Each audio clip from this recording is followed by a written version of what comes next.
अंदर तो है नहीं, भगवान के चरणों में तो है नहीं। वो तो एक क्रिया करने के लिए आता है, मशीन की तरह आता है, क्रिया की तरह मशीन की तरह हाथ जोड़ता है और चला जाता है। उसको तो मन में अपने सारे दिन के कामों की लिस्ट तो याद रहती है, ध्यान में आती है, पर सामने क्या है उसका ध्यान जाता ही नहीं। क्रम चलता रहा आने और जाने का, परंतु वो आदमी चुपचाप एक साइड में बैठा रहा। बच्चे ने भी देखा कि आज तो थैली पड़ी है। उसने जब देखा सब लोग चले गए हैं, उसने चुपचाप उस थैली को उठाया, उसको देखा, उसमें रुपए पड़े थे। वो प्रसन्नता से उसने भगवान को दंडवत प्रणाम किया कि हे प्रभु, आखिर तूने मेरी सुन ही ली। मेरे ही भाव में कुछ कमी थी, मैं ही शायद तेरे साथ पूरी तरह जुड़ा हुआ नहीं था, इसलिए मेरे कारण ही देर हुई। वरना तो कहते हैं कि तुमने पुकारा और हम चले आए। तो प्रभु, इसमें मेरे ही भावों में कमी थी, मुझ में ही कहीं ढील थी कि तूने मेरी प्रार्थना स्वीकार नहीं की। तो तेरा धन्यवाद। और कहकर वो चला गया। उस अमीर व्यक्ति को भी तहे दिल से खुशी हुई कि चलो आज मैं भी किसी के काम आ गया। तो ये छोटा सा रूपक हमें बताता है कि भगवान वास्तव में भावना से जुड़े होते हैं। यदि हम ज्ञान को याद नहीं कर सकते, वैराग्य नहीं कर सकते, तो भगवान के साथ शुद्ध भावना से जुड़े, शुचि भावना से जुड़े, तब भी हमारा कल्याण हो सकता है। तो उन्होंने कहा कुछ भी चढ़ा दो, कुछ भी जो तुम पर हो, पर साथ भाव भी होना चाहिए। जैसे जो वस्तु तोलता है ना तराजू में, उसके साथ बाट भी होता है। और देखो तराजू वही होता है, पर बाट अलग अलग होते हैं। जिसकी भावना जितने की होती है, जो जितनी पूंजी देता है, वो उतना ही बाट रखता है, उस पर उतनी वस्तु ले जाता है।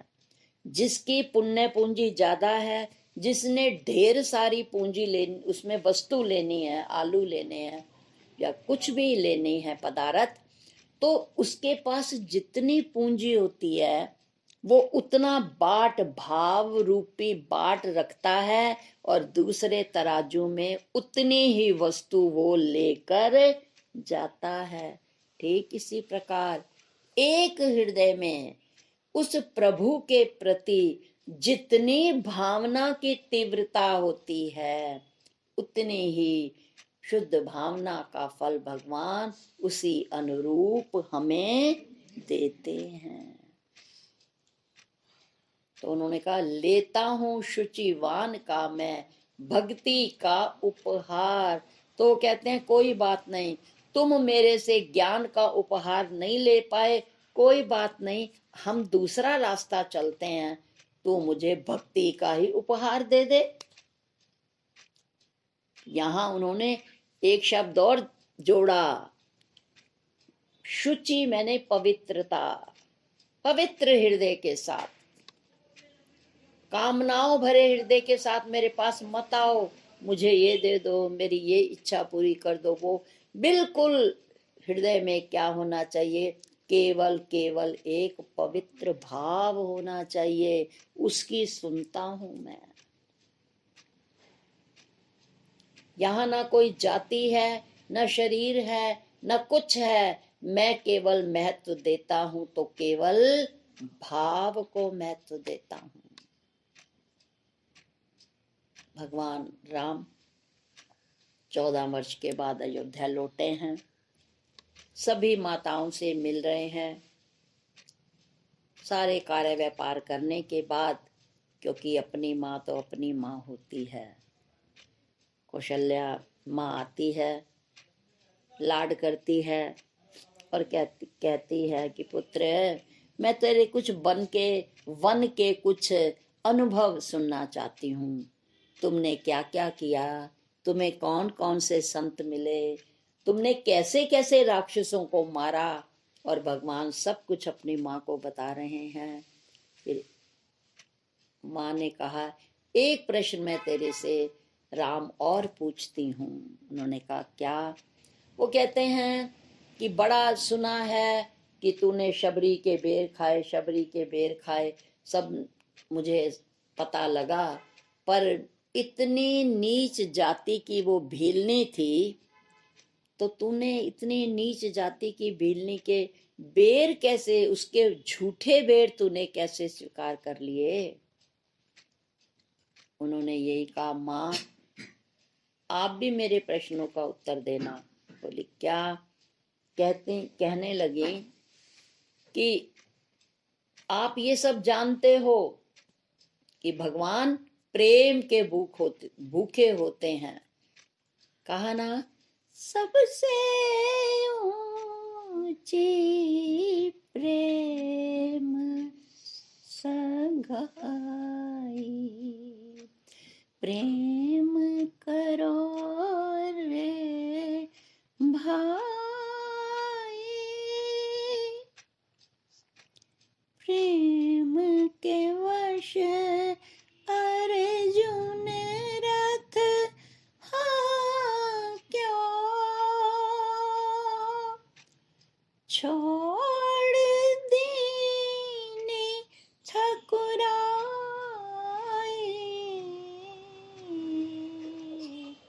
प्रेम के वश अर्जुन रथ हाँ क्यों, छोड़ दीनी ठकुराई।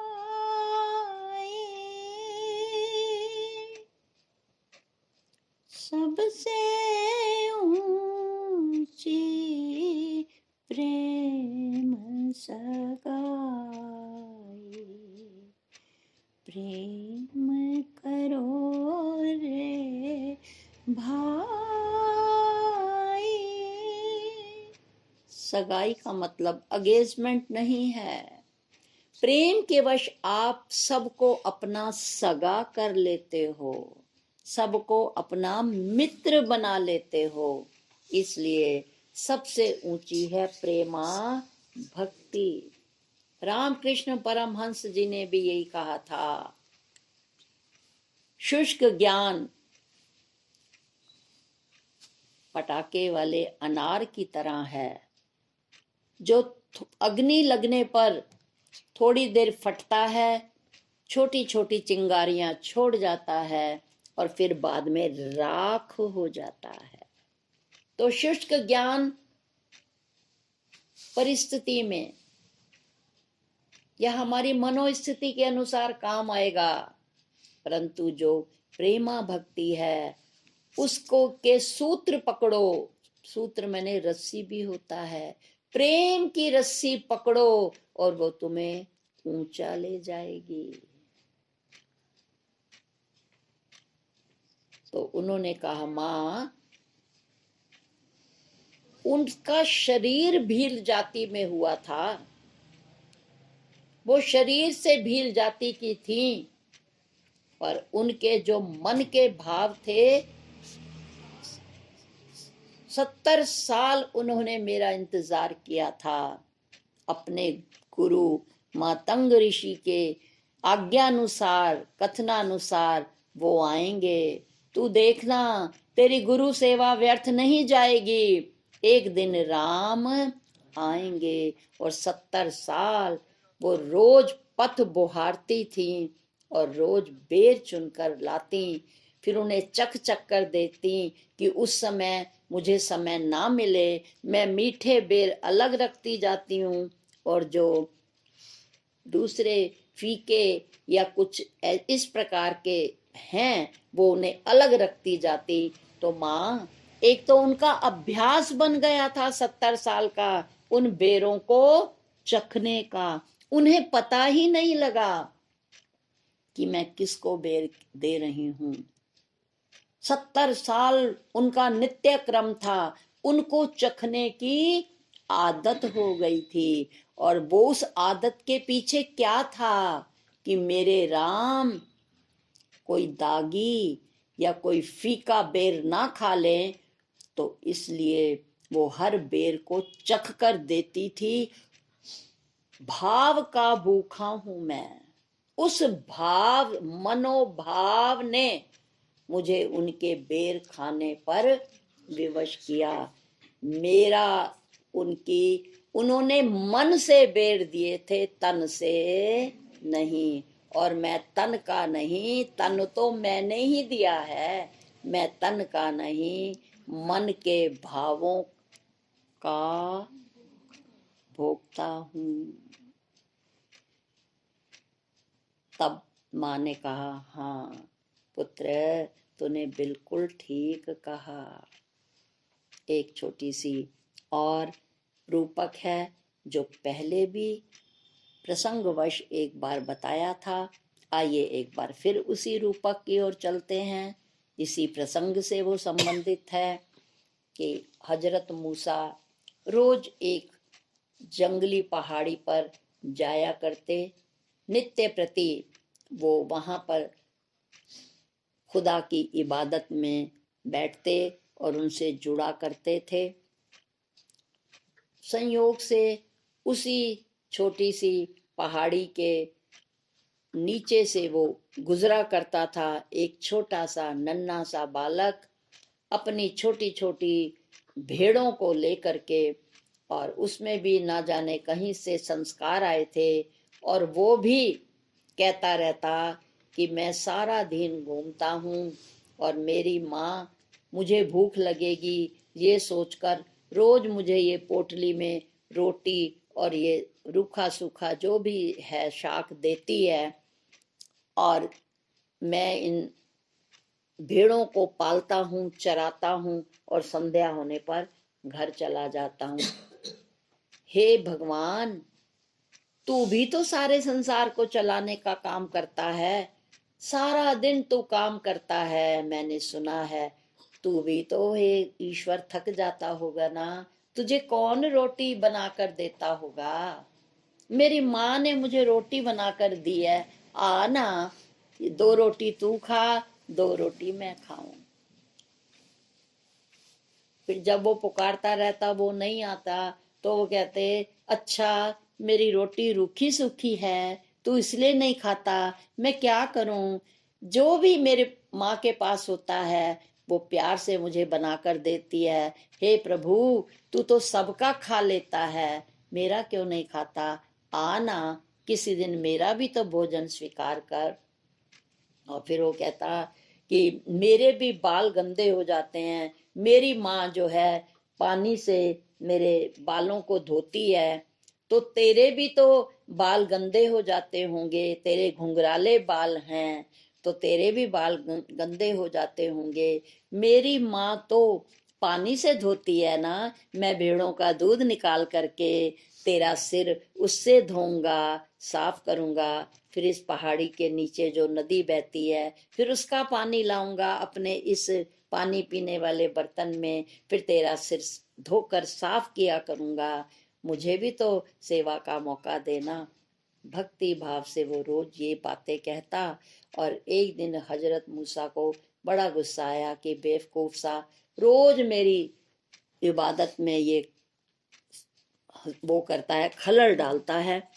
और क्या मूर्खों की सी बात करता है, जो खुदा सारे संसार को दुनिया को चलाता है और उसको ये कह रहा है वो सबको खिलाता है। और नादान, अकल तो है नहीं इसको। और ये कहता है कि मैं तुझे ये खाना खिलाऊंगा, तू कहाँ से खाता होगा, मैं तेरा सिर धोऊंगा। तो कैसी कैसी मूर्खता की बात करता है। चलो मैं इसको समझाता हूँ बच्चे को। और वो पहाड़ी से उतरा, उसको आवाज लगाई, वो डर गया कि ये आवाज कहाँ से आई। फिर वो जब उसने देखा तो वो पास गया, खड़ा हो गया। तो कहते हैं इधर आ। थोड़ा जोर से बोला, तुझे कुछ पता भी है? ऊट पटांग बोलता है तू, कभी कुछ कहता है कभी कुछ कहता है। कितने दिन हो गए तुझे ये कहते हुए? क्या कभी खुदा आ गया? तुझे पता भी है खुदा ऐसे आता है, उसके लिए भक्ति करनी पड़ती है। उसके लिए बैठना पड़ता है, उसके लिए जुड़ना पड़ता है, बहुत मेहनत करनी पड़ती है। ऐसे नहीं खुदा मिल जाता, आवाजें लगाता रहता है ऐसे फालतू में। वो रुआंसा हो गया, उसने कहा आगे से मैं ऐसा नहीं कहूंगा, मुझे नहीं पता था, मेरी माँ ने मुझे बताया था, मैं वही करता था। चलते चलते ही मैं प्रार्थना करता था, क्योंकि हमारा काम ये है तो हमें इतना समय नहीं मिलता उससे जुड़ने का। तो मेरी माँ ने यही कहा था, तू चलते फिरते ऐसे ही प्रार्थना किया कर। और वो मैं करता था। आप ज्ञानी ध्यानी हैं, रोज खुदा से जुड़ते हैं, मुझे नहीं पता, मैं कल से नहीं बोलूंगा। पर बेचारा चुप हो गया। पर उसका दिल बड़ा, क्योंकि उसकी भी आदत पड़ गई थी रोज, तो उसका भी उससे मन जुड़ता था। अब वो बेचारा उदास हो गया। जब भी वो आगे वहां से जाए तो थोड़ा सा और आगे जाके तो वो चुप हो जाए, पर वहां से वो एकदम मायूस होकर जाए। धीरे धीरे उसकी भी आदत बन गई, उसने भी छोड़ दिया कहना। वो चुपचाप आता, बस भेड़ों को चरा कर चला जाता। और वो तो है बिन आखे सब कुछ जानता। क्या हुआ, एक दिन, कुछ दिन से हजरत मूसा का ध्यान लग नहीं रहा था। वो जैसे रोज आकर जुड़ते थे ईश्वर से, कुछ दिन से वो थोड़ी देर जुड़ते, फिर उन्हें कुछ खलबली सी होती, फिर वो आंख खोलते और कई बार उनको ध्यान आता, देखो वो बच्चा फिर कुछ बोल तो नहीं रहा, कुछ बोल तो नहीं रहा, जो मैंने सिखाया था उस बात को उसने ध्यान दिया कि नहीं।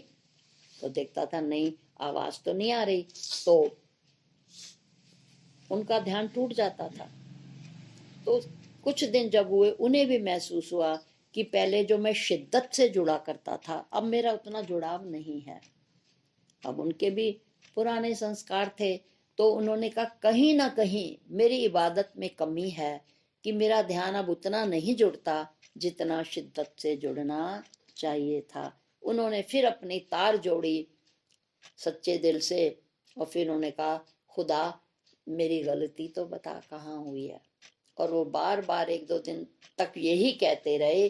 फिर वो अंदर से आवाज हुई कि तूने एक भक्त की भावना को तोड़ा है।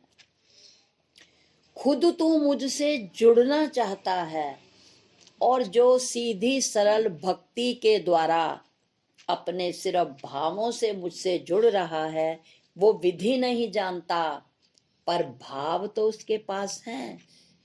मैं विधि विधान से नहीं मिलता, मैं शास्त्रों के पठन पाठों से नहीं मिलता। जो मुझसे जुड़ता है, वो चाहे ज्ञान का माध्यम हो या फिर भक्ति का, उसमें भाव हो, और वो भाव से जब जुड़ता है तो उसको मैं फल देता हूं। तूने तो मुझसे जुड़ने की बहुत कोशिश की, पर तूने किसी और के दिल को तोड़ा है। किसी के दिल को तोड़कर तू मुझसे जुड़ जाए, ऐसा कभी हो ही नहीं सकता। तो मुझे क्या करना चाहिए?